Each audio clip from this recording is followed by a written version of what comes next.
Hey guys, welcome to my channel Ritesh vlogs. तो आज इस वीडियो में हम बात करने वाले हैं series 2 BSU campus placement interview के क्वेश्चंस के बारे में। तो लेट्स स्टार्ट। तो सब्जेक्ट हमने जो पहला बिल्डिंग मटेरियल का पहले वीडियो में बात कर लिया है। हम दूसरे चैप्टर जो कि सब्जेक्ट है आरसीसी के बारे में पढ़ने वाले हैं। तो आरसीसी का फुल फॉर्म होता है रेनफोर्स सीमेंट कंक्रीट। और आरसीसी में हम कंप्रेसिव स्ट्रेंथ के बारे में पढ़ते हैं। जो कंक्रीट है क्या करता है कि कंप्रेसिव स्ट्रेंथ प्रोवाइड करता है, लेकिन टेंसाइल स्ट्रेंथ जो प्रोवाइड करता है वो होता है स्टील। इसलिए हम स्टील और कंक्रीट का यूज़ करते हैं ताकि वो कंप्रेसिव स्ट्रेंथ भी प्रोवाइड करे और टेंसाइल भी स्ट्रेंथ प्रोवाइड करे। तो आप देख सकते हैं कि ये पूरा स्टील रेन्फोर्समेंट लगा हुआ है और यहाँ पे कंक्रीट डाला जा रहा है। ठीक है, और ये वाइब्रेटर का यूज़ करके इससे वो क्या हो जाएगा, कॉम्पैक्ट हो जाएगा। और ये रेन्फोर्समेंट आप देख रहे हैं फॉर्मवर्क साइड से लगा है ताकि ये बाहर की तरफ ना जाए। नेक्स्ट, अब classification of grade of concrete की बात करें तो यहाँ पे M5 दिया हुआ है। M5 का जो रेशियो है, जो 1 है सीमेंट है, 5 है सैंड है और ये 10 है, ये होता है कोर्स एग्रीगेट।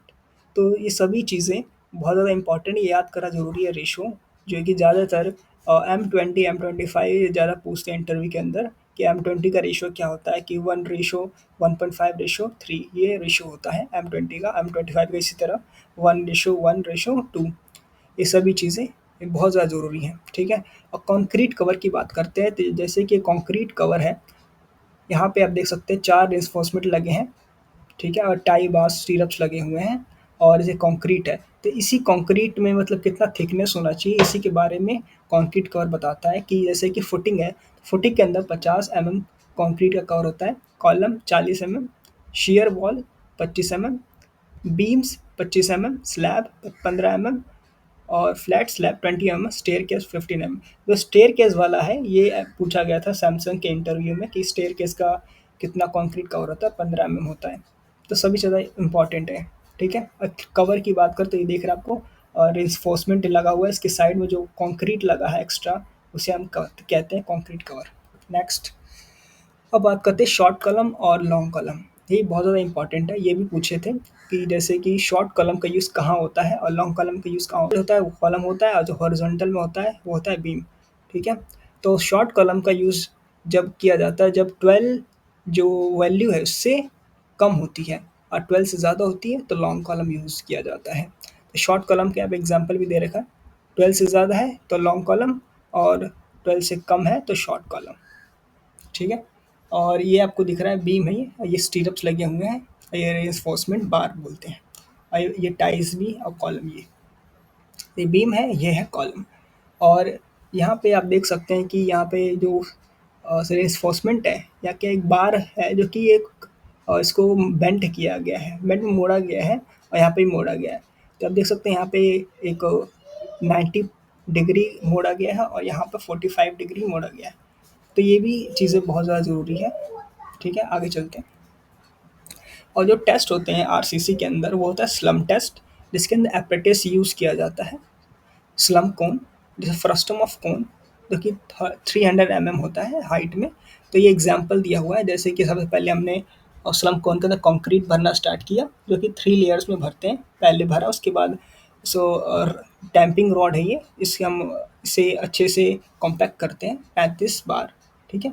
इस तरह सेकंड बार भी करेंगे तो फिर थर्ड टाइम पे इसके बाद ऊपर से प्लेन करके उसके बाद उसे उठाएँगे। तो उसके बाद ये जो कंक्रीट दिख रहा है आपको, ये क्या होगा कि इसका अगर ज़्यादा गिर गया और आधा गिरा या फिर गिरा है नहीं, तो इससे हम पता करते हैं कि ये कंक्रीट में कितना वर्केबल है कि नहीं है।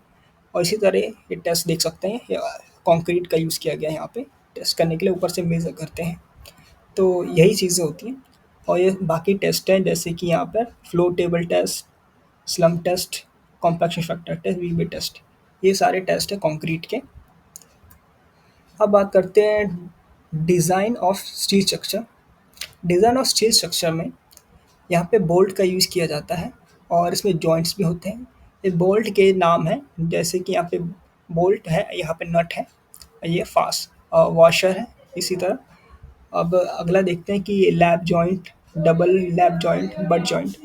तो लैप जॉइंट क्या होता है, जो कि एक के ऊपर एक रखा जाता है और ये है कि एक के ऊपर दो रख देते हैं प्लेट्स को, तो ये बट जॉइंट होता है, ये लैप जॉइंट है।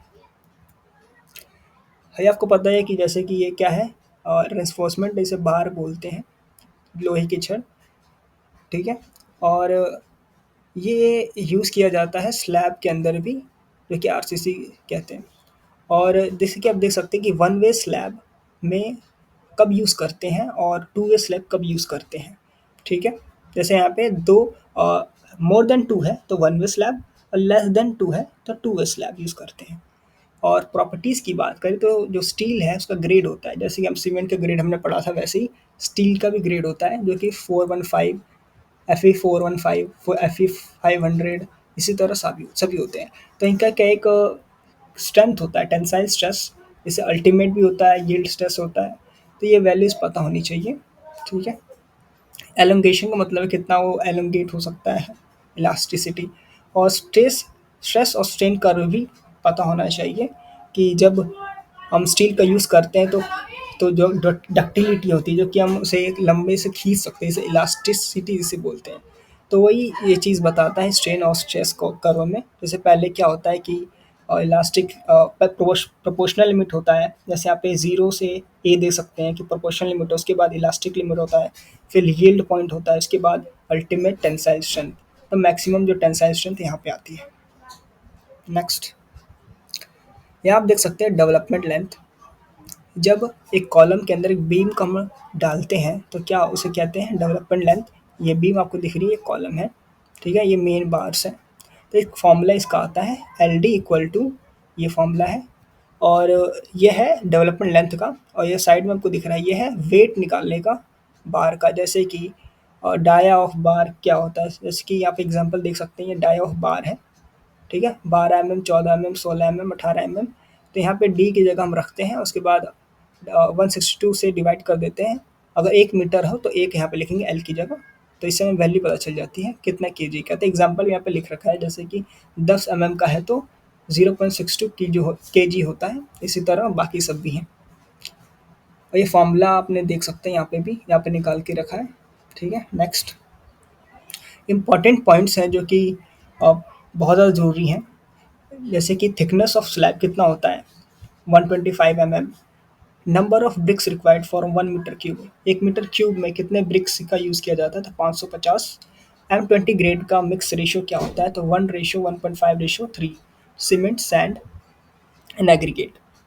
यूनिट वेट ऑफ स्टील 7850 होता है, ठीक है। Maximum free fall of concrete, तो 1.5 मीटर से हमें कंक्रीट को जहाँ भी हमें निकालना है, रखना है, तो हम ऊपर से गिराते हैं, जो 1.5 मीटर की ऊंचाई से होनी चाहिए, ठीक है। और कंप्रेसिव स्ट्रेंथ ऑफ ब्रिक जो 7.5 न्यूटन होता है। नंबर ऑफ बार्स जो यूज़ किए जाते हैं, लेंथ ऑफ अपोजिट साइड +1। और पाइल फाउंडेशन में सेफ बेयरिंग कैपेसिटी जो कि लेस देन 24 होती है। लॉन्ग कॉलम जो बकलिंग फेलियर होता है, इफेक्टिव लेंथ जो कि less than, sorry, more than 12 times of least lateral dimension होता है। शॉर्ट कॉलम के लिए लेस देन 12, ठीक है। नेक्स्ट, ये आपको दिख रहा है, क्या है ये है ट्रस, इसे ट्रस बोलते हैं। इसके कुछ पार्ट्स हमें पता होने चाहिए, ठीक है, कि इन पार्ट्स को क्या बोलते हैं। वेब होता है, रूफिंग होता है, punching point, selling, cantilever, selling button, ठीक है। नेक्स्ट, और आपने सारा ये आरसीसी और स्टील के बारे में पढ़ लिया है, और हमने पहले वीडियो में बिल्डिंग मटेरियल पढ़ लिया था।